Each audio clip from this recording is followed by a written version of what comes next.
Hey, bienvenue sur The Softness Podcast par Thalie la douceur. J'espère que l'épisode d'aujourd'hui t'aidera à grandir et à devenir une personne encore meilleure que tu l'es maintenant. À tout de suite!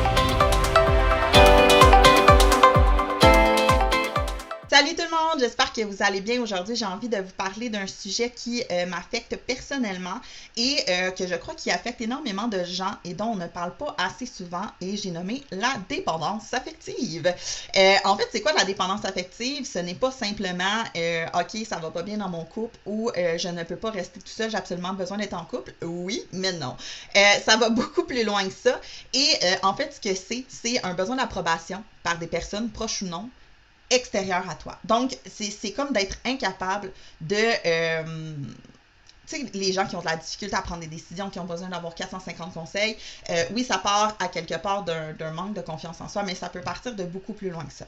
Et j'ai envie d'en parler aujourd'hui parce que c'est quelque chose qu'on a tendance à ignorer. Moi-même, la première, à 19 ans, la première fois que j'ai mis les pieds, parce que les dépendants affectifs anonymes, si jamais vous voulez aller voir le site internet, je ne fais pas de pub, je ne fais pas, simplement, ça existe. Donc, si c'est quelque chose qui peut t'aider, c'est gratuit, il y a des meetings et je tiens à le partager.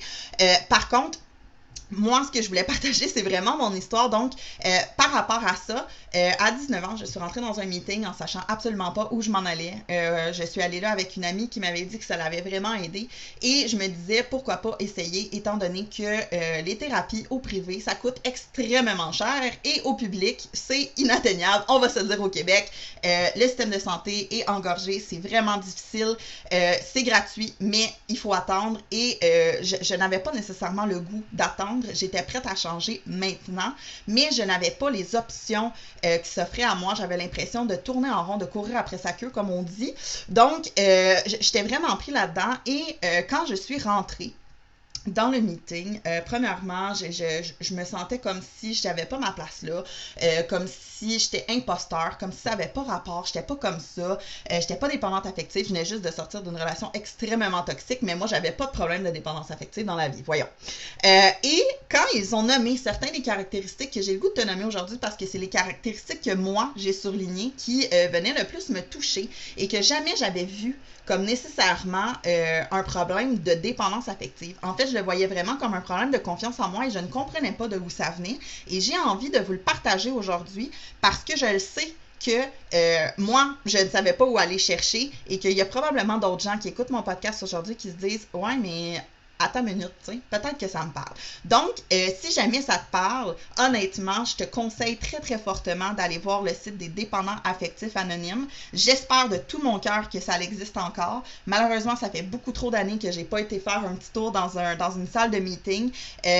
Pas parce que j'en ai pas de besoin, je pense que c'est le courant de la vie, mais je conseille vraiment à tous ceux qui ont besoin de parler et qui n'ont pas nécessairement les moyens d'aller vers le public, d'aller vers le privé, pardon, du lapsus, d'aller faire un petit tour parce que moi, ce que ça m'a amené à faire, c'est à réfléchir sur moi, à réfléchir sur mon passé, à réfléchir sur mes relations et sur ma communication. Et avec les caractéristiques donc que je disais, honnêtement, si vous vous reconnaissez là-dedans, je vous le dis, allez chercher de l'aide, allez simplement parler parce que ça fait vraiment du bien. Et moi, pour de vrai, je crois que la meilleure thérapie au monde, c'est de parler et de sortir enfin ce qu'on a en dedans et de répondre à des questions et d'avoir vraiment une ligne directrice de comment est-ce que je peux aller mieux. Et je pense que ça peut aider énormément de gens, donc je le partage aujourd'hui. Par rapport aux caractéristiques qui, moi, sont venues me chercher quand j'avais 19 ans. Donc, c'est des caractéristiques que moi, j'ai trouvées dans ma Bible. Et là, je dis ma Bible, je ne parle pas d'une Bible biblique, là. Je parle d'une Bible, ma Bible sur la dépendance affective. Donc, on parle de penser et se sentir responsable des autres, de leurs sentiments, de leurs réactions, pensées, actions, choix et besoins. En gros, c'est de ressentir de l'anxiété puis de la pitié, se culpabiliser, pas bien filer quand les autres ont des problèmes ou quand les autres vivent des situations qui ne nous appartiennent absolument pas, mais on va venir se sentir mal pour eux, à un point où on se sent mal pour nous, comme si c'était nous qui vivions la situation, et ce n'est absolument pas ça, mais plusieurs personnes vont le vivre comme ça, et moi, ça m'arrivait vraiment souvent, beaucoup moins, je dirais aujourd'hui, parce que j'apprends à reculer, à voir est-ce que ça m'appartient ou non. Mais c'est très difficile à faire et je crois que énormément de gens en 2021 ont ce problème-là parce qu'on le voit. Moi, je travaille avec le public, je travaille avec les clients et je vois tellement de gens me dire « Mais je me sens tellement mal, il doit se sentir pas bien là-dedans. » Et là, je veux mettre une petite bémol parce que, à quelque part, tu n'as aucun contrôle sur ce que les gens pensent et tu as beau donner le meilleur conseil du monde. Si la personne n'est pas prête à le voir et si elle ne veut pas le faire, elle ne le fera pas. Et la réaction et la conséquence de tout ça n'a aucun rapport avec toi. Donc, c'est vraiment un gros travail à faire sur soi. Et je n'avais aucune idée que ce n'était pas normal de se sentir comme ça. Pour moi, d'avoir la culpabilité par rapport aux autres, c'était simplement de l'empathie. C'était simplement que je ressentais les émotions des autres, puis je comprenais ça, mais je comprenais pas que ça venait de moi. Que le problème venait de moi, en bout de ligne. Que c'est parce que j'avais tellement besoin de l'approbation des autres, j'avais tellement besoin que tout le monde m'aime, de comprendre tout le monde aussi, que je culpabilisais pour tous les problèmes des autres. Et une autre caractéristique aussi, tente par tous les moyens de rétablir la stabilité émotionnelle d'une personne. Ceux qui me suivent depuis longtemps vont rire parce que je suis Mère Teresa, ok? Ça, depuis que je suis jeune, j'ai toujours été comme ça. Et pendant des années, j'ai vu ça comme juste le bon côté des choses. Parce que, on s'entend, ça prend des gens comme moi, comme des gens comme justement Mère Teresa, qui veulent tout donner, qui veulent être là pour les autres et qui veulent vraiment, qui ont un bon cœur et qui sont là pour aider. Mais la limite est là. C'est que il faut pas que tu aides les autres à tes dépens. Et c'est ce qu'un dépendant affectif ne réalisera pas. Il n'y aura pas de limite. Ça va être, tu as besoin d'un rein, il m'en reste juste un, c'est pas grave, m'a le splitté en deux, m'a te le donné. Je sais qu'un rein, ça se split en deux, ok, c'était une blague. Mais vous comprenez ce que je veux dire. À un certain point, la personne va tout donner, même si c'est au détriment de sa propre santé, au détriment de sa propre vie, de son propre sommeil, de son propre plaisir, de ses propres besoins. Va aussi anticiper les besoins des autres, donc toujours vouloir être sûr que les besoins des autres sont comblés avant les tiens, toujours les autres avant toi. Donc ça, c'est vraiment un signe qui est très, très, très, très, très important à avoir. Si pour toi, tu as moins de valeur que quelqu'un d'autre, on a un problème. Parce que tu es un être humain à part entière et tu as autant de valeur que n'importe quel humain sur Terre. Et ce n'est pas le compte en banque ici que je parle, OK? Donc, c'est important de remarquer ce petit détail-là, ce petit bobo-là, qui fait en sorte qu'on va toujours se sentir obligé de dire oui, même si on veut dire non. Tu sais, en dedans, combien de personnes... Puis là, attention, c'est normal des fois, OK? C'est normal, entre guillemets, dans le sens où on va tout avoir des petits moments où on est comme « Ah, ça me tente pas, mais je vais te dire oui pareil parce que je vais faire plaisir. » OK, c'est bon. Si ça, c'est ton train de vie, on a un problème. C'est là que ça devient vraiment, vraiment, vraiment lourd. Premièrement, mais parce que c'est ta vie, là. C'est comme, ils ont leur vie de ta vie. À un moment donné, il faut faire une ligne pour séparer les deux. Mais... tu sais, quand tu es rendu à diminuer l'importance de tes besoins et tes désirs au détriment des autres, c'est quand tu es rendu le contraire de égocentrique, quand tout le monde passe avant toi, ça devient un bobo. Ça devient un problème parce que tu ne t'écouteras pas. Tu vas vivre de la frustration, on s'entend. Hein? Si tout le monde, tu as l'impression que tout le monde t'ignore, tu as l'impression que personne ne voit tout ce que tu fais pour les autres, tu as l'impression d'être moindre que les autres, tu as l'impression que toi, tu ne vaux pas la peine, comment tu vas être heureux? Comment tu vas être bien? Il n'y a pas personne dans la vie qui est bien quand il a l'impression qu'il ne vaut pas un morceau de merde, là. C'est sûr que non. Vouloir plaire absolument. Donc, les super, en anglais, ce qu'on dit, c'est people pleaser. Donc, des gens qui vont tout faire pour que, ou désolé pour le québécoisisme, je ne sais pas comment on dit ça, l'expression québécoise, mais les licheux de cul, OK? Les gens qui vont tout faire pour que tout le monde les aime, mais qui, en bout de ligne, se détestent en dedans, puis qui sont pas bien avec eux, puis qui aimeraient donc ça leur dire à leur boss, regarde, non, moi, c'est que j'ai une famille, puis j'étais écœurée de faire de l'overtime, mais qui le fait pareil, puis qui se ferme, parce que il veut donc que son boss, il l'aime, puis il veut donc que les autres soient heureux de lui, puis qu'ils soient contents de lui, puis qu'ils soient contents de son travail, que lui soit content ou non, c'est pas grave, tant que les autres le sont. Et là, ça devient un méga problème, parce que ça va amener à avoir une basse estime de soi. Parce que plus tu donnes aux autres, plus tu leur donnes du pouvoir. Plus tu leur donnes du pouvoir, plus leurs mots, plus leurs agissements vont avoir un impact sur toi. Et là, toi, ce qui arrive, c'est que tu passes déjà ton temps à te dire, en tant que personne, que t'es pas une bonne personne, que tu vaux moins que les autres, que ci, que ça. Fait que la minute où tu reçois une insulte de quelqu'un d'autre, et mon Dieu, ton cerveau est du contact, tu lui donnes raison. Fait que ça va repartir en boucle. Puis là, tu vas l'entendre en boucle. Et ça devient extrêmement difficile. Les dépendants affectifs vont avoir tendance aussi à refouler leurs émotions, donc pour pas déranger, pour pas prendre trop de place, pour pas avoir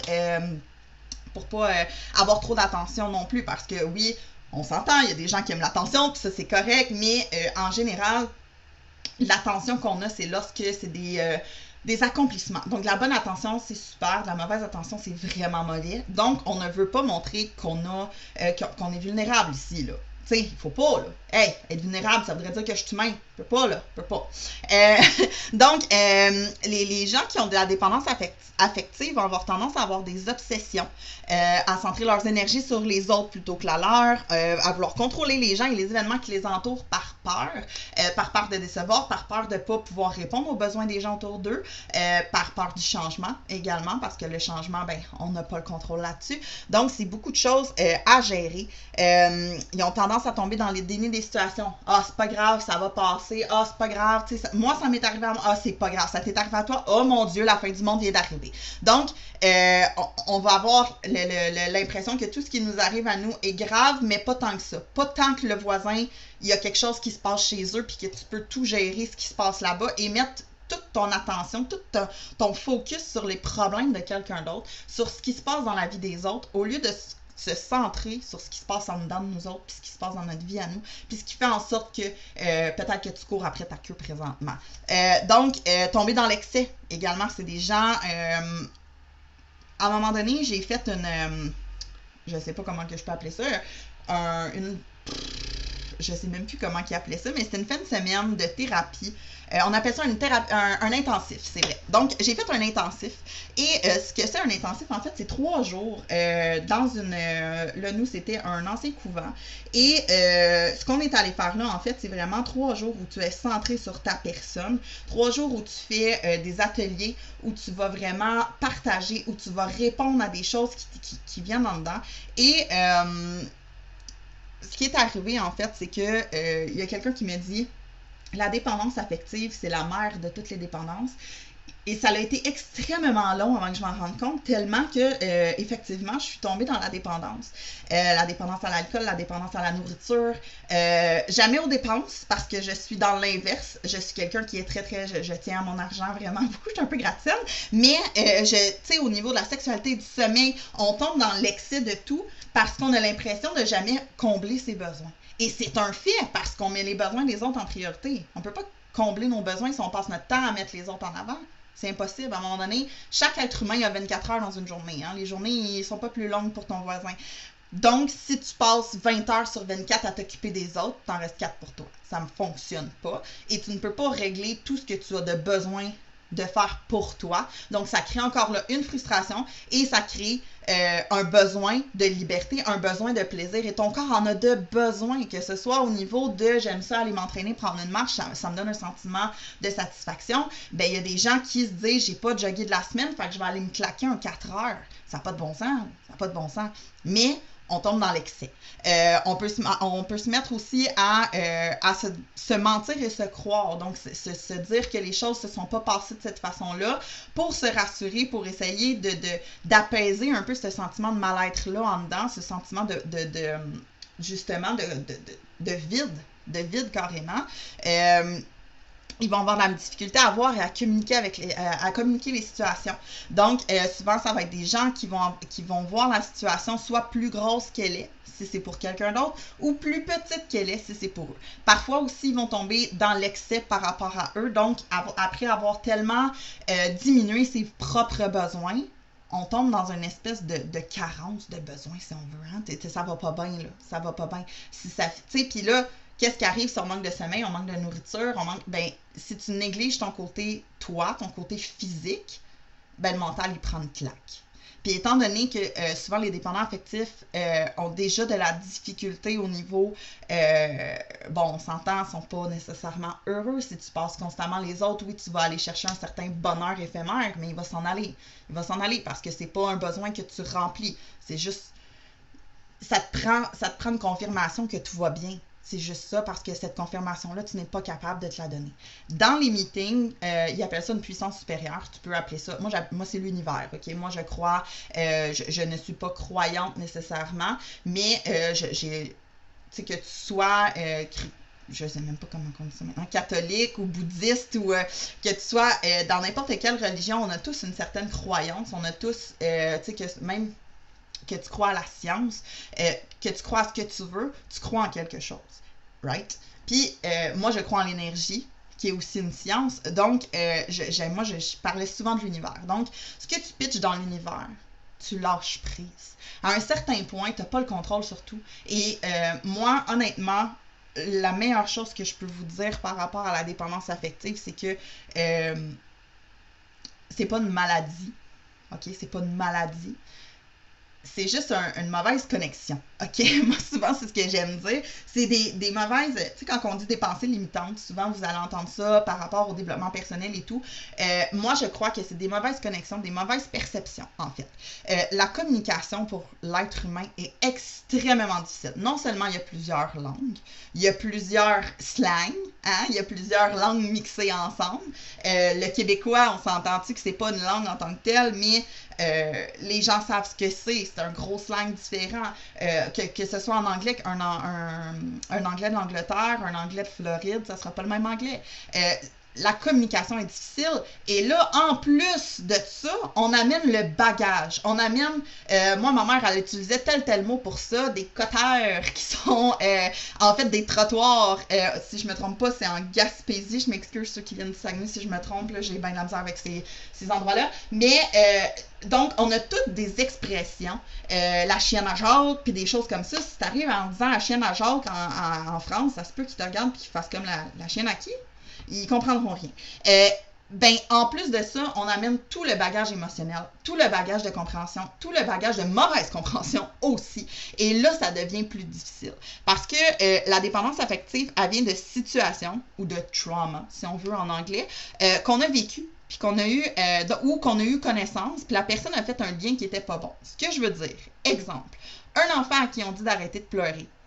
OK, mettons là, je sais pas, mon fils, puis on le fait tout, OK, en tant que parent, on a un peu ce réflexe-là parce qu'on se sent coupable quand notre, ben pas coupable, mais on se sent pas bien, hein? On se sent pas bien. Quand notre enfant il pleure, c'est normal. Il s'est fait mal, on a beau comprendre qu'il a mal, mais on n'aime pas ça. Entendre notre enfant pleurer, je pense pas qu'il y ait quelqu'un au monde qui se dise « Ah oui, moi, quand mon enfant pleure, j'ai des frissons, ça me fait tellement plaisir. » Donc, un enfant à qui on dit d'arrêter de pleurer, ça se peut-tu que lui, il comprenne que quand il pleure, il dérange? Et là, je ne mets pas la faute sur le parent. Le parent, il réagit selon ce que lui ressent. Il dit à son enfant, « OK, là, c'est fini, on arrête de pleurer, là. OK, on arrête de pleurer. » Il n'y a rien de mal dans ce qu'il dit, là. Pas d'un point de vue... Tu sais, si l'enfant aurait juste compris, le parent aurait dit, « Oh mon Dieu, ça me fait vraiment beaucoup de peine que tu pleures, mais tu sais, c'est correct, puis d'exprimer comment il se sent. » À la place, ce qu'on a tendance à faire, c'est « Oh mon Dieu, je ressens quelque chose, arrête! Arrête de faire ça, ça me fait ressentir. » Donc, on va dire à l'enfant, arrête de pleurer. Mais lui, s'il ressent qu'il est dérangeant quand il pleure, est-ce que ça se peut qu'il se mette à refouler ses émotions en se disant, quand je vis des émotions trop fortes, je dérange les gens autour de moi. Donc, je ne dois pas vivre ces émotions-là. Et là, il va se mettre à, OK, je pleure un peu, ouf, c'est fini. Ouf, c'est fini. Ouf, c'est fini. Un autre événement. Ouf, c'est fini. Ouais, sauf qu'en bout de ligne, ça fait 4-5 ouf, c'est fini. Puis à un moment donné, ça se peut que ça l'explose. Donc, je pense que la faute est sur personne. Il faut pas mettre la faute. Tu sais, souvent, on va voir, et oui, j'ai lu des livres sur s'affranchir de la parentalité et de ci et de ça et de son enfance et de... Oui, il y a des situations où il y a des parents, où il y a des familles qui sont toxiques, et là, je ne dis pas que ça n'existe pas, okay? C'est absolument pas ça que je dis. Ce que je veux dire, c'est que parfois, la faute n'est pas sur personne. La faute est simplement sur une mauvaise compréhension de la situation, puis une communication difficile. Par contre, les compréhensions sont là quand même, les perceptions restent là quand même. Ce qui veut dire que la personne a mal compris. Donc, si moi, j'ai 8 ans, et que je me dis, je dérange. Quand je pleure, je dérange. Est-ce que ça se peut qu'à 29 ans, j'ai de la difficulté à m'exprimer? Oui, très bien. Ça se peut très, très bien. Et ce que ça peut faire, ça, c'est que les gens vont mal me comprendre parce que, mais que je veux m'exprimer, ben, je vais m'exprimer un peu tout croche. Parce que, tu sais, un petit peu comme un enfant qui apprend à marcher, il faut tomber pour se relever. Donc, si moi, depuis que j'ai 8 ans, je ne gère plus mes émotions en faisant de la gestion de situation, donc en voulant exprimer mes émotions, en comprenant que des fois, il y a des façons de parler qui peuvent froisser des gens ou des choses comme ça se peut-tu que ça sorte tout croche? Ça se peut vraiment beaucoup, OK? Je te confirme que plus tu décides de ne pas vivre tes émotions, plus ils vont sortir d'une façon où tu ne t'y attends absolument pas parce qu'à un certain point, tu peux pas tout retenir. T'es pas un robot. Ton émotion, si tu la vis pas, ton corps, il la ressent quand même. Fait que si tu dis « Non, on vit pas ça, nous. On peut pas vivre ça, nous. On peut pas vivre ça, nous. » À un moment donné, ton corps, il va faire « OK, mais moi, il faut que je le sorte. » Là, j'ai un raz-de-marée de larmes qui veulent sortir. J'ai un rugissement de colère qui veut sortir. N'importe quoi. Et là, ce qui va arriver, là, ça, c'est la méthode kick le chat. Hein? J'ai eu une mauvaise... Merci, papa, de m'avoir conté cette histoire parce qu'elle me suit encore aujourd'hui à 29 ans. Mon père m'avait raconté l'histoire d'un monsieur qui est au travail, rentre travailler, s'échappe son café dessus, là ça va pas bien, il arrive au travail, il est en retard, son boss il crie après, les clients sont pas contents, toute la journée il mange la merde, rentre dans la maison, le chat il passe devant lui, il est tellement maudit de sa journée qu'il kick le chat. Le chat là, il avait rien fait, ok? Il avait strictement rien fait, mais c'est le chat qui a mangé le coup de pied. Ben dans ta vie là, tu vas remarquer qu'il y a beaucoup de gens qui deviennent ton chat, qui deviennent le chat de je m'excuse, fallait que ça sorte. Puis c'est toi qui étais là. Le problème là-dedans, c'est que tu vas briser des relations, tu vas briser ton estime de toi. Parce qu'on s'entend que autant que ça soit sur ton enfant, sur ton chum, sur ton collègue, sur le monsieur qui conduit le taxi, on n'aime pas ça, crier sur les gens, surtout quand on sait très bien que ce n'est pas de leur faute, on s'entend. Je sais qu'il y a des gens qui feront pas le travail sur eux après puis qui s'en foutent, OK? C'est pas ce que je veux dire. Je sais que ça prend toutes sortes de monde pour faire un monde, mais je pense que si tu es en train d'écouter ce podcast-là aujourd'hui, c'est parce que tu es ouvert à faire le travail sur toi, tu es ouvert à voir qu'il n'y a pas juste une façon de penser et à voir que le monde ne tourne pas qu'autour des autres, mais pas autour de toi non plus. Donc, c'est important de faire, moi, ce que j'appelle le champ-centre et de se ramener à voir la situation d'un œil Dieu. Donc, ce que je veux dire, et là, je dis Dieu, encore là, vous comprenez que c'est juste d'un œil univers, d'un œil du dessus, OK? Dans le sens où ce que il faut pas que tu laisses tes... Et là, je dis il faut pas. Dans la mesure du possible, il faudrait éviter d'avoir les... Bon, désolé pour le scooter. Il faudrait éviter de rentrer dans nos émotions, de le voir d'un œil avec notre passé et plutôt de le voir d'un œil neutre. Et là, c'est très difficile. Là. Je dis pas que c'est facile là, et que c'est pas facile de voir la situation d'un œil neutre. Parce qu'on a un bagage, comme je disais, on a toute une communication, on a toutes des émotions. Ça se peut que quelqu'un qui s'est fait crier après toute sa vie, tu fasses juste lever le ton puis qu'il pogne les nerfs après toi parce qu'il s'est senti attaqué, il s'est senti trigger, comme on dit. Mais ça veut pas dire que c'est toi, que tu es une mauvaise personne. Tu comprends? Donc, c'est important de comprendre que la dépendance affective, ça va loin. Puis ça part de quelque chose que les gens peuvent avoir vu comme un petit grain de riz. Puis qui peut être aussi petit que on me disait que j'avais pas le droit de parler, on me disait qu'il fallait que je sois tranquille, on me disait que tu sais, d'avoir compris que tu n'avais pas le droit d'exister dans la vie. Ça peut créer de la dépendance affective. Ça peut créer que tu as tellement besoin que les gens t'apprécient. Tu sais tellement plus qui tu es, qui tu veux être et qu'est-ce que tu aimes, que tu as besoin que les autres te guident un petit peu à travers tout ça. Et moi, je peux te dire que la chose la plus difficile dans tout ça, c'est d'admettre qu'on a un problème. D'admettre qu'on comprend peut-être pas les choses de la bonne façon. D'admettre qu'on donne peut-être un petit peu trop de pouvoir aux autres par rapport à notre vie. Et la minute où on admet ces choses-là, la minute où on réalise que, ben, Colin, hein, je suis pas petit Joe connaissant, moi, dans la vie, je suis pas venue au monde avec la vérité infuse. Quand tu réalises qu'il n'y en a pas de vérité infuse, que la vérité que tu as, c'est la tienne, je te le dis, ton univers complet va changer. Parce que tu vas t'ouvrir à des possibilités de compréhension extraordinaires. Tu vas comprendre tellement de choses. Tu vas écouter les gens d'une façon tellement différente. Tu vas avoir envie d'apprendre sur eux, d'apprendre d'eux. Tu vas avoir envie de grandir par rapport à leurs histoires, par rapport à ce qu'ils ont compris pour pas refaire les mêmes erreurs qu'eux. Puis, je te dis, à partir de là, tu vas voir que de faire des choix amène des conséquences. Puis des fois, sont négatives. Mais plus tu apprends à te connaître, plus ils sont positifs. Et j'avais vraiment le goût d'aborder ce sujet-là, puis j'espère pour de vrai que ça vous a vraiment, que c'est venu vous toucher. Ceux qui en ressentent le besoin, venez me parler, ça va me faire hyper plaisir de vous envoyer des liens, de vous guider à travers tout ça. Comme je disais, je ne ferai pas 45 épisodes sur ça parce que... premièrement, c'est à but non lucratif, de 1. Et de 2, le but n'étant pas de faire de la pub, même si, comme je l'ai mentionné, personnellement, ça m'a vraiment aidé. Ça l'a vraiment fait que ça m'a ouvert une porte immense sur ma compréhension de la vie et de moi-même. Mais si ça vient vraiment de chercher, que tu as le goût qu'on en jase, que tu as envie de peut-être élaborer sur le sujet, j'ai aucun problème avec ça. Viens m'écrire, ça va me faire super plaisir. Si tu veux d'autres astuces en fait aussi ou d'autres points qui peuvent t'aider, je t'invite vraiment à suivre mon podcast parce que mon but à moi à travers ce podcast là, c'est de vous amener à penser différemment, vous amener à voir les choses d'un point de vue différent et qu'on soit d'accord ou non. Je pense que l'important c'est d'être capable de s'exprimer dans le respect, dans la simplicité, pour que tout le monde puisse comprendre que la vie, dans le fond, comme je disais tout à l'heure, c'est beau. Puis c'est pas fait pour se casser le bacon, OK? La vie, c'est faite pour vivre et non pour survivre. Fait que sur ce, j'espère que cet épisode-là vous a vraiment plu parce que moi, j'aime vraiment ça, parler de tout ça.